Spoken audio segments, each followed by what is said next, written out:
Permisi Bapak, kami dari Suara UGK Podcast. Di sini kami akan sedikit mewawancarai Bapak terkait dengan hasil seminar pada hari ini. Untuk yang pertama, apakah seminar ini memberikan pemahaman yang berharga kepada peserta tentang pentingnya kota dan komunitas ramah lansia? Secara prinsip mungkin iya, tetapi ini masih sangat sedikit. Karena sebetulnya yang namanya kota atau wilayah ramah lansia atau ramah apapun itu banyak parameter yang harus dipenuhi, ya, dan parameter itu harus didiskusikan. Jadi kalau untuk pemahaman awal oke lah. Semoga nanti di pertemuan berikutnya akan lebih mendalam dan itu nanti akan dikupas aksesibilitas terkait dengan ramah lansia itu apa saja. Nah itu baru nanti akan bermanfaat dalam jangka panjangnya terutama untuk lansia. Lalu bagaimana seminar ini dalam membuat kebijakan yang mendorong inklusivitas, kesehatan, dan kesejahteraan bagi para lansia, Bapak? Sebetulnya kalau urusan kebijakan itu kan panjang. Kebijakan itu ada yang dari tingkat nasional dan ada dari tingkat lokal atau daerah, atau istilahnya kalau di perda kabupaten gitulah. Tapi tentu saja perda kabupaten juga mengacu pada peraturan di atasnya. Sebetulnya saya sangat prihatin bahwa adanya Komnas Lansia malah dibubarkan. Ini sebetulnya saya prihatin, ini kebijakan ini sebetulnya, tetapi saya menganggap bahwa ini keberpihakan kepada lansia akan jadi berkurang kan. Nah, saya berharap yang di nasional itu saja nanti dihidupkan lagi atau dibuat peraturan yang lebih baik lagi. Dan terkait dengan lansia, ini yang saya pahami bahwa lansia ini kok dikembalikan kepada keluarganya. Itu ada di undang-undang seperti itu, di dalam penjelasannya juga seperti itu. Ini juga perlu kita advokasi supaya nanti kepedulian kepada lansia itu lebih baik lagi.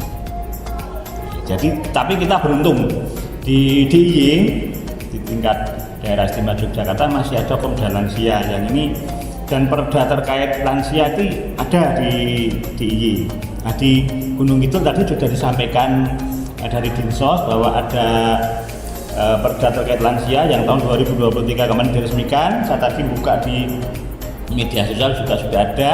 Nah, itu sebetulnya perlu kita pelajari bagaimana kita mengintervensi bahwa perda itu benar-benar bisa dilaksanakan.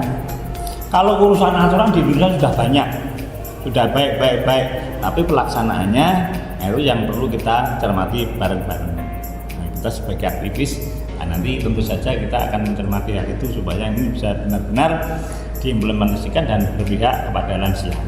Gitu. Yang terakhir, apakah seminar ini telah memfasilitasi kolaborasi atau jaringan dengan pemangku kepentingan lainnya, Bapak? Untuk di tahap awal oke lah. Ini pentingnya kita berkomunikasi dengan berbagai stakeholder. Saat tadi juga sudah ketemu dengan Bapeda. Kalau dengan dinas sosial sudah biasa, nanti di suatu saat saya berharap Universitas Gunung Kidul ini ataupun dari ERAT itu mengadakan semacam lokakarya untuk membahas lansia ini, baik dari aturannya seperti apa, praktek baiknya seperti apa yang bisa diimplementasikan daripada peraturan-peraturan yang ada, apa yang bisa dikaji dari perguruan tinggi dan seterusnya. Itu kita kolaborasi bareng-bareng, dan sekarang ini sebetulnya ada waktu atau momen yang baik bahwa sebetulnya panitia kan punya ini tadi nomor-nomor kontak yang suatu saat bisa kontak, diajak diskusi lokakarya bareng-bareng bagaimana merancang Gunung Kidul ramah lansia atau kelurahan mana ramah lansia. Nah, itu kita bisa diskusi bareng-bareng. Untuk yang pertama, yaitu apakah seminar ini memberikan pemahaman yang berharga kepada peserta tentang pentingnya kota dan komunitas ramah lansia, terkhusus untuk Bunda Ruli? Ya, terima kasih. Tentu saja seminar ini membangun perspektif masyarakat yang dimulai dari kalangan akademisi untuk memiliki pemahaman yang baik terhadap lansia. Kita ketahui bahwa Indonesia yang terdiri dari sekitar 279 juta sekian jiwa, itu ada sekitar 22,7 juta jiwa, artinya ada sekitar 10% masyarakat Indonesia yang sudah memasuki usia lansia. Nah, perspektif tentang kelansiaan ini menjadi keharusan bagi masyarakat Indonesia untuk sama-sama memiliki komitmen ke depannya. Bahkan soal kelansiaan ini sebetulnya pemerintah kita sejak tahun 98 melalui Undang-Undang Nomor 13 tahun 98 yang sudah diundangkan, itu adalah bukti komitmen pemerintah Indonesia menaruh perhatian khusus pada soal lansia. Sehingga saya sangat apresiatif kepada Universitas Gunung Kidul atas inovasi yang dikembangkan dengan menaruh perhatian khusus pada isu lansia, apalagi ini dilakukan antar regional ya, antara Hong Kong, Gunung Kidul dan Universitas Gadjah Mada. Ini sebuah kemajuan yang cukup baik. Yang kedua, bagaimana seminar ini dalam membuat kebijakan yang mendorong inklusivitas kesehatan dan kesejahteraan bagi para lansia? Ya, seminar ini setidaknya menjadi sebuah upaya yang terstruktur, yang dibangun dari kalangan netral, katakanlah akademisi sangat netral dalam menyampaikan perspektifnya, terutama kepada pemangku kepentingan. Di sini kenapa saya secara khusus menyebut pemerintah sebagai pemangku kepentingan, karena undang-undang itu tidak akan berarti apa-apa jika pemerintah tidak punya political will untuk menindaklanjuti bagaimana kebijakan itu bisa diimplementasikan di masyarakat. Contoh, tadi munculnya Undang-Undang 13 tahun 98 tentang lansia baru diikuti oleh Perpres, yaitu Perpres 88 tahun 2021. Bayangin jeda waktunya 10 tahun kita buang waktu. Nah, ini menurut saya tidak efisien, tidak efektif, sehingga butuh semangat-semangat baru. Nah, dari Perpres nomor 88 tahun 2021, kemudian pemerintah daerah istimewa Yogyakarta mengambil inisiasi untuk merumuskan sebuah perda, yaitu Perda nomor 3 tahun 2021, kebetulan di masa Covid seperti itu. Menurut saya ini adalah momen yang penting karena di tahun yang sama pemerintah pusat merumuskan tentang strategi nasional mengenai kelansiaan melalui Perpres nomor 88 tersebut. Nah, sehingga ke bawahnya saya juga sangat surprise karena hari ini tadi Pak Sekretaris Dinas Sosial menyampaikan bahwa di Gunung Kidul ada Perda tahun 2023 yang juga sudah mulai diundangkan. Itu artinya ada sebuah percepatan follow up terhadap isu-isu yang sedang kita coba angkat supaya ini menjadi satu perhatian besar ke depannya, karena kita ketahui bahwa angka harapan hidup masyarakat Indonesia di Yogyakarta cukup tinggi dibanding dengan daerah lainnya.